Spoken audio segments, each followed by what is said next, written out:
Have you watched Woodstock 99? No, no. I heard someone describe it as the most anxiety-inducing documentary they'd seen in a while, and I just haven't been in the headspace for something that's going to make me feel anxious. Once you see what happened and how it happened, you won't believe that they ever were allowed to have a festival of any kind ever again. And also, you won't believe that we just aren't talking about this all the time. It just Yeah. goes so badly from the start and continues to go badly that I can't believe that when I was watching it, like Amy and I were both watching it, just going, I can't believe this is the first time. Like, I'd heard it was a shit show. Like, I mean, I remember Mm. hearing that Woodstock 99 didn't work and blah, blah, blah. But to see the full extent of how badly it, like, it and society all fell down together over that weekend it's stunning. Like, yeah, absolutely. That person just said anxiety inducing.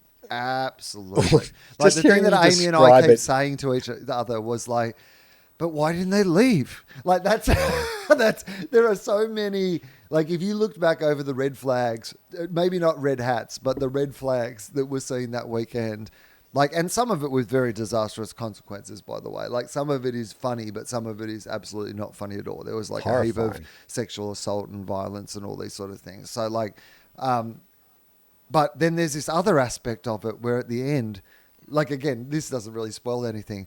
Essentially, by like day four, like, they've just ripped the entire place down and burnt it.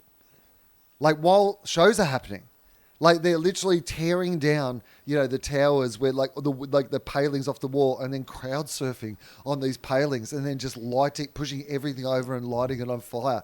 And there is a small part of you that's like, well, that's fucking something. Something happened. Like, it's like an Yeah. experiment. Like, you Right. watch it and you Stanford prison just see, experiment or right. something. Yeah. Like, it is that Lord of the Flies thing. You're like, oh, a weekend. Yeah. If you It just doesn't take deprive much. people of sleep, deprive people of food, and you have the like heady mix of like things that are absolutely firing them up, like people, like they're again. There's so many things to talk about when you actually watch it, so none of this is like going to spoil any of that. But they designed it so for the 4 days, right? Everyone's camping there, everyone's staying there. Like, sewage is fucked on the first day. Like, on the first day, people are like jumping around in puddles of what they think is mud, like they're recreating the original Woodstock, and is clearly fucking feces. By the second day, the clean water is all gone because people are now bathing in the fucking clean water. So what you're meant to drink out of, people are fucking showering in and bathing in. Like, it goes to shit so quickly on the first day that, like, Amy and I were both like, because we were asking ourselves, like, when would we leave? Like, Rage Against the Machine weren't on until day 3 or 4. So I was trying to go, how long would I have convinced myself that it was worth staying for Rage Against the Machine? And I would have been out first night. No fucking Right. doubt. As soon as the toilets stopped working, I'd be like, fuck this. I am out of here. This is going to get to a terrible place. But you'll love this. So just two programming decisions that just, like, because the guys organizing it, again, as you'll see, just did a terrible job. Like, made a bunch of terrible decisions. Did not know what they were dealing with. They had 3 female acts on for the entire weekend. So, like, you've got Rage Against the Machine, you've got like fucking Red Hot Chili Peppers, like Korn, like, all these like fucking huge bands. They have 3 female acts. Do you know, or could you guess who the 3 female acts are? It's Oh. 1999. I will say this: What they're all milieu? well-known female acts. Like, they were all household names at the time, I would say.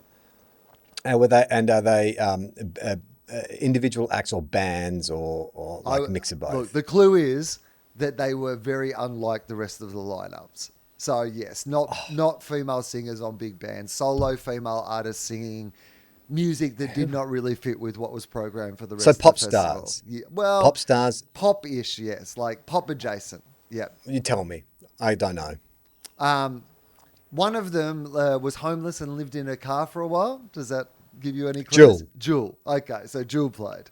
So once you've got Jewel, if I told you there were another two Odd. Jewel-esque artists, can you now narrow in on who they might be? Sh- Cheryl Crow, 2 out of PJ 3. Harvey. Okay, Sheryl Crow. No, PJ Oh, Harvey's too alternative. So think cool. about what you've Yeah. got now Okay. is Jewel, massive crossover, like alternative folky star.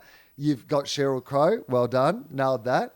Who's your all I other wanna female do. star of that sort of generation who is alternative enough to play an alternative music festival, but also poppy enough to have a bunch of hits? Probably the most well-known still of those three people. Oh, Yeah. interesting. Even Okay. though like Plays she isn't currently like necessarily releasing like music that you know, like she's just probably a bit more prominently well known. She was the more iconic person of that era, even than Jewel and Sheryl Crow. Oh shit, I don't know. Once you take PJ out of the question, who is the? Is she like the mainstream PJ? Mate, well, Is it Charlie, like? can I? Yeah, maybe. Yeah, okay. Like, Yeah, give me a hint. well, imagine I don't know, like it was your wedding day, right? And Right, yeah. Yeah, okay. It's Alanis Morissette. it's Alanis Morissette. Thank you.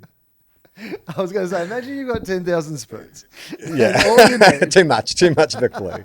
Wedding day was perfect. That was just a nice little soupçon where I could take a bite and get the flavour. Well done.